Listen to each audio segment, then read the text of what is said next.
සුබ දවසක් හැමෝටම. පොඩි බබාලා ඉන්න ගෙදරක අම්මලා තාත්තලා මූණ දෙන ලොකුම අභියෝගය මොකද්ද?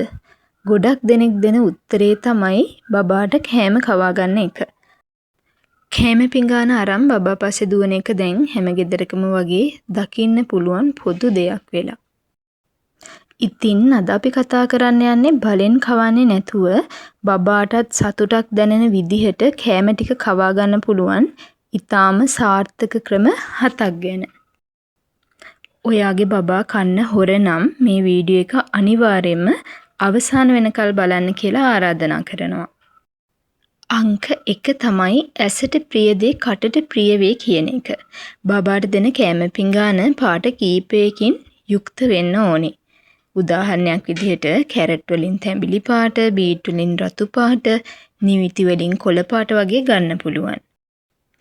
ඒ වගේම බත් එකෙන් hina වෙන මූණක්, එළවලු කෑලි වලින් සතෙක්ගේ හැඩයක් මවන්නත් පුළුවන්. එතකොට බබාට ඒක කෑමක් නෙවෙයි, සෙල්ලම් බඩුවක් වගේ හිතෙයි. දෙවෙනි වැදගත්ම දේ තමයි බලෙන් කවන්න එපා කියන එක. බබා කට තද කරගන්නවා නම් මේකෙන් අදහස් වෙන්නේ යාට බඩගිනි නෑ කියන එක. බලෙන් කවන්න ගියොත් බබා කෑමට බය වෙනවා. ඒ වගේම බබාට තනියම කවන්නේ නැතුව ඔයාලා කෑම කන වෙලාවටම බබාවත් මේසයට වාඩි කරගන්න. එතකොට ඔයාලා කන හැටි දකිද්දී බබාලටත් ඒ දේ කරන්න ආසාවක් ඇති වෙනවා. අනුකරණය කියන්නේ දරුවන්ගේ ස්වභාවයනේ. අපි දැන් බලමු අංක 3. ගොඩක් අම්මලා අකමැති දෙයක් තමයි බබා කෑම නාගන්න එක. හැබැයි බබාට එයාගේ අතින් කෑම අල්ලන්න පොඩි කරන්න ඉඩ දෙන්න ඕනේ. අතට අහු වෙන ප්‍රමාණය කැරට්, බ්‍රොකොලි වගේ ෆින්ගර් ෆුඩ් දෙන්න ඕනේ. එතකොට තමා බබාට කෑම ගැන ලොකු කුතුහලයක් වගේම ලොකු උනන්දුවක් ඇති වෙන්නේ. මොකද්ද ඊළඟ අංක 4? ඒක තමා කෑම කවන වෙලාවට බබා එක්ක කතා කරන්න. දැන් මේ එන්නේ ලස්සන කෝච්චියක්, කට ඇරලා ඒක නවත්තන්න බලන්න වගේ පුංචි සෙල්ලම් කරන්න. හැබැයි මතක තියාගන්න ෆෝන් එක, ටීවී එක වගේ පෙන්නලා කවන්න යන්න එපා.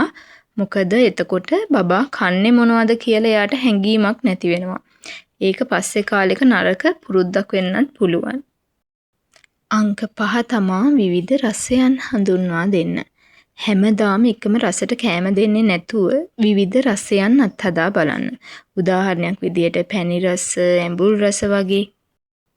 එක කෑමක් බබා ප්‍රතික්ෂේප කළොත් ඒක වෙනත් ක්‍රමයකට හදලා දෙන්න. උදාහරණයක් විදිහට තඹපු කැරට් වෙනුවට කැරට් රොටියක් වගේ හදලා දෙන්න පුළුවන්. ටික දවසකින් ආයෙත් දීලා බලන්න. අපි බලමු 6 වෙනි එක මොකද්ද කියලා. මේ දේ කරන්න පුළුවන් බබාගේ වයස අනුව. ඒ තමයි කෑම හදන වැඩේට බබාවත් හවුල් කරගන්න. බබාට කෑම කවන්න කලින් මේ කෑම හදන වෙලාවට බබාවත් කුස්සියට ලං කරගන්න. මේ ක්‍රමේ සාර්ථක වෙන්නේ බබෙක් තමන්ම මහන්සි වෙලා හදන්න උදව් වුණු කෑමක් රස බලන්න තියෙන උනන්දුව වැඩි. මේක මමයි අම්මයි හැදුවේ කියන ආඩම්බරය නිසා බබා ආසාවෙන් මේ කෑම කනවා. අපි දැන් බලමු අවසාන කරුණ මොකද්ද කියලා. ඒ තමයි හැමදාම එකම වෙලාවකට කෑම දෙන එක පුරුදු කරගන්න එක.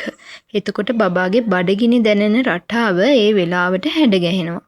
નિયમિત වෙලාවට කෑම දෙද්දි බබාටත් ඒක පුරුද්දක් වෙනවා. ඉතින් මේ ක්‍රම 7ම අත්හදා බලන්න. හැබැයි මේ හැම දෙයකටම වඩා ඉවසීම තමයි වැදගත්ම දේ.